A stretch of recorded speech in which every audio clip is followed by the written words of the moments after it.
Today we're talking about values and vision in the workplace. What's possible at work? How big could it be? What should we be aiming at?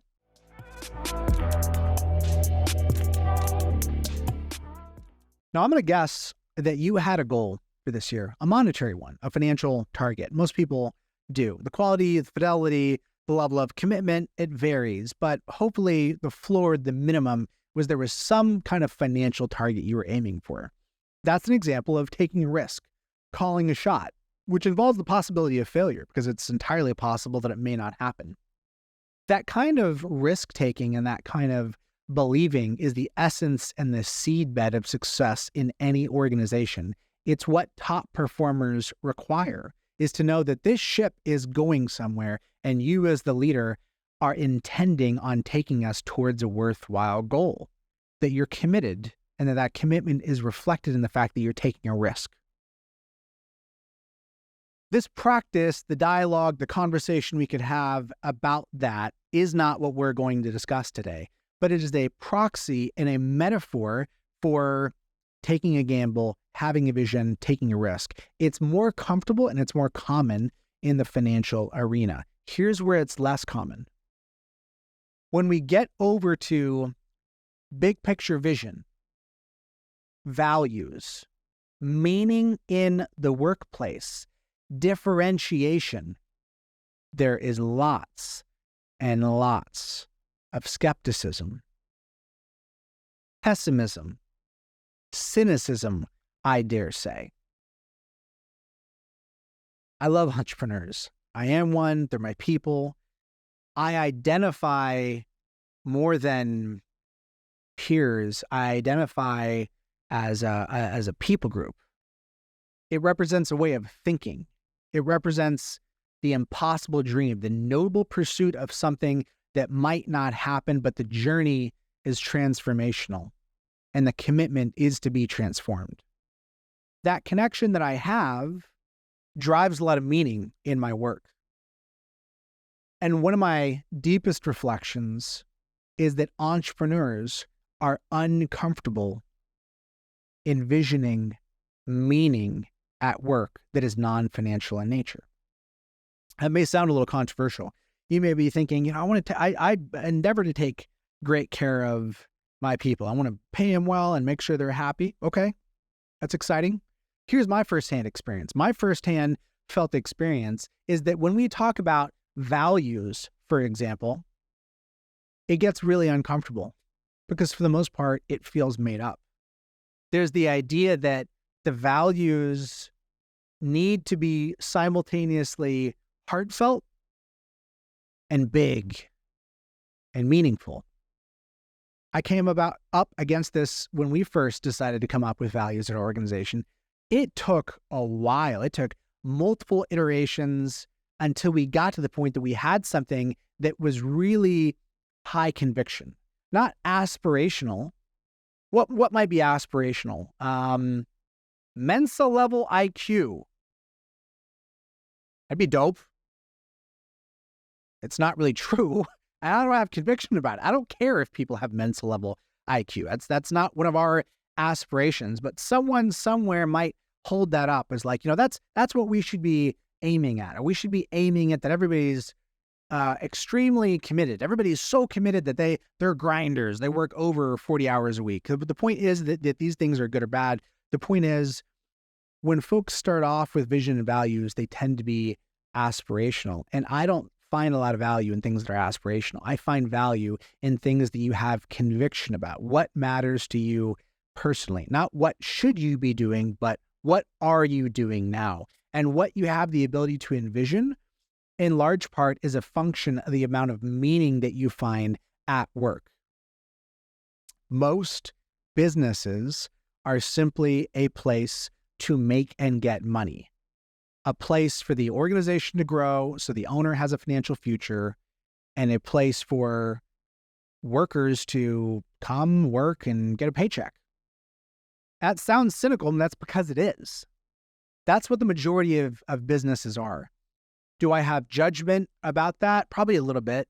I understand it. I can see Why? In the absence of vision, in the absence of hope, we resign ourselves to a more transactional relationship.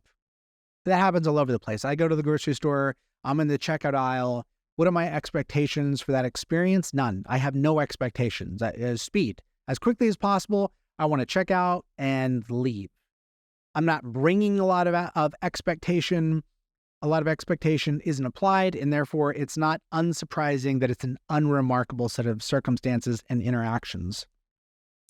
Accordingly, it's not surprising, and I'm not shocked when I interact with business leaders that are really resistant to the idea of there being meaning at work. And property management is a great example. I hear stories sometimes like, well, if you were in property management, then you would know and you would understand it's a hard job and blah, blah, blah. Narrative, enabling narrative that would explain believing that somehow this work doesn't have a lot of meaning. The subtext to that being that the nature of the work, period, in any arena would be the basis by which the work would have meaning. And I fundamentally reject that premise. I don't believe that the work that we're doing, i.e. trying to put a rocket on the moon at SpaceX versus working in the sanitation department in the hood, that somehow would explain the level of engagement. The reality is it's all made up. We get to choose how much meaning there is in our work. We get to choose the nobility of the work. We get to choose the quality of the connection that we're going to have at work. Accordingly, my question for you is, how much meaning are you willing to believe in that there is at work, at your workplace, right here and now? You may not know how to envision that. You may not know how to create that. You may not know how to convince somebody else. And that's because it starts with you. If you don't have a lot of meaning, if you believe in the idea that it's just a paycheck, it's true. You can't expect other people to believe things that you don't believe for yourself. If you believe, not for your workers, your teammates, but for yourself, this is just a way to extract money. Like, hey, it's not really what I want to be doing, but it's a way to provide for my family. I'm building something for legacy. But really, it's property management. It's just a way to make a buck. If you believe that, it's true. If you believe that, let's think of an extreme version, borderline hyperbolic extreme version of this. Property management is changing lives. How is it changing lives? Well, what are we talking about? We're talking about homes, places people live, learn, grow. The container within which people are formed who will go out and do work, touch lives, and become society, community. If you think that your teammates are coming into a container that will be profoundly impactful in their life, that their work experiences will be profoundly impactful on their life, you can believe in the physics of that situation as I do, which isn't to say it's necessarily good or bad, but just that it will. It could be a really bad environment where they're spoken down to, they're demeaned, they're patronized. Man, that's going to bear fruit. That's going to program things. I have teammates now who are still processing the deprogramming of the way that they were treated at certain employers.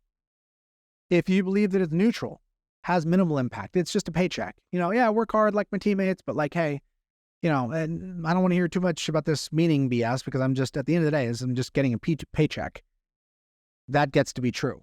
If, by contrast, you believe that these are some of the most impactful relationships that you're going to have, that your teammates are both impacting your trajectory as well as just being definitional for your life. I worked with so-and-so. I worked with Tom, Susie, Mary, and man, that was a relationship I had, In that phase of life, it was 10 years where I worked side by side with this person. And, we worked on projects. We did work projects. They were cool. but I was with this person. I got to know this person, and the quality of that relationship, the rapport, the experience that I had, that was a part of my life. What is life other than connections, interactions, experiences? Work's not exempt from that. Work doesn't not count because there's money involved. Work is that in spades, and it could be some of the most profoundly meaningful interactions that you have. Or not. It's all made up. The hesitation or the embrace of the belief that what's happening in the workplace is really impactful gives definition to what actually happens. What I'm choosing to believe is that there's a massive amount of meaning in work. What I'm choosing to believe is that when I tell my people that we're doing something special, and I mean it, when I tell my people that we're doing something unprecedented, when I tell my people that we're invested in the people that we're serving, that it's sincere. And because it's sincere, it's impactful and it gives them meaning in their work, I believe that. I've seen that. I've experienced that. And I've also seen the opposite when I've done that as well. This doesn't matter. I don't really care. It's just a financial exchange and trade. And at the point that that stops working, there's no other attachment to it. So we might as well bail. I've done that. I felt that. It didn't breathe a lot of life. To me, it made me transactional with the work, which meant I treated people transactionally, which meant that the whole thing was unstable and the whole thing didn't have a lot of meaning. What I know is that for me to get up at my best, not the version of me that's doing good, but the version of me that is truly great, that is world class, that is endeavoring to make the most of my one precious life, I need that belief. I need that meaning. And I don't believe that's just true for me. It's all made up. And what you choose to make up is going to transform lives in one way or the other. So if you're flirting with this story that it's just fill in the blank, it's just software, it's just real estate, it's just property management, you get to be right about that. And if you believe that it's so much more, not because of the ones and the zeros, not because of the dollars, not because of the industry or the specific trade, but because we're dealing with humans and living a life day after day here at work, you get to be right about that too. My challenge for you is to be a dreamer, to be a believer, to help people become and achieve more than they thought possible, simply because you can. Believing that is the path for maximal commercial outcomes as well. Hear me, I'm not talking about altruism at the expense of business. I'm talking about cracking the code for an environment where people are invited to build and to show up at their best. It's the opposite of cynicism. So now would be a great time to check in for yourself on where you're holding cynicism for yourself and your teammates. Where is the cynicism coming up? Where are you saying it's just XYZ? It doesn't really matter. You can simultaneously believe that it's just so-and-so, that these specifics don't matter, and that it matters tremendously because of what it represents. When you start genericizing the engagements, the behaviors, and the attitudes, you uncover and you unlock the real conversation, the real thing to focus on. This workplace, this thing that you're building, it can be a canvas for you to express yourself. And if you start believing that your thoughts and opinions matter, if you start believing that you have a unique perspective on this business, it doesn't matter because you're going to be the next Elon Musk and your company is going to be the next Amazon. It matters simply because you matter. And when you show up at your best, when you take a risk, when you clarify your own vision and values, when you stake a flag in the ground, you call the best in yourself. You call the best in other people. I'm committed to doing that. And I'm here to tell you that you could do that as well. And you could gain so much more meaning in the workplace. And I guess my question is, why wouldn't you? Why not? I'm choosing to be here. I'm committed to making the most of it. Why wouldn't I choose to get as much meaning out of work as possible? Anyway, it's what I'm doing. It could be there for you. If this conversation lights you up, if you want to talk more about it, I want you to know I'm interested in this conversation, and I'm in this conversation for its own sake. It's kind of an infinite game for me, if you will. If you want to talk about it more, hit me up, jordan@leadsimple.com. I'd love to chat about it. We could get on the phone. I'd be happy to share what I'm learning, my faults, my stumbles, all the ways in which I've screwed this up, and the ways in which I'm learning, I'm growing, and I'm committed to it. So let's keep the conversation going. I'm hoping you got something out of this. If so, if it stimulated a thought or a question, I'd love to hear from you. Peace. Jordan here asking you, what do you got? What is a question you want to ask me? Can you stump me? Can you throw me something hard, perplexing, vexing, something you feel tied up in knots with?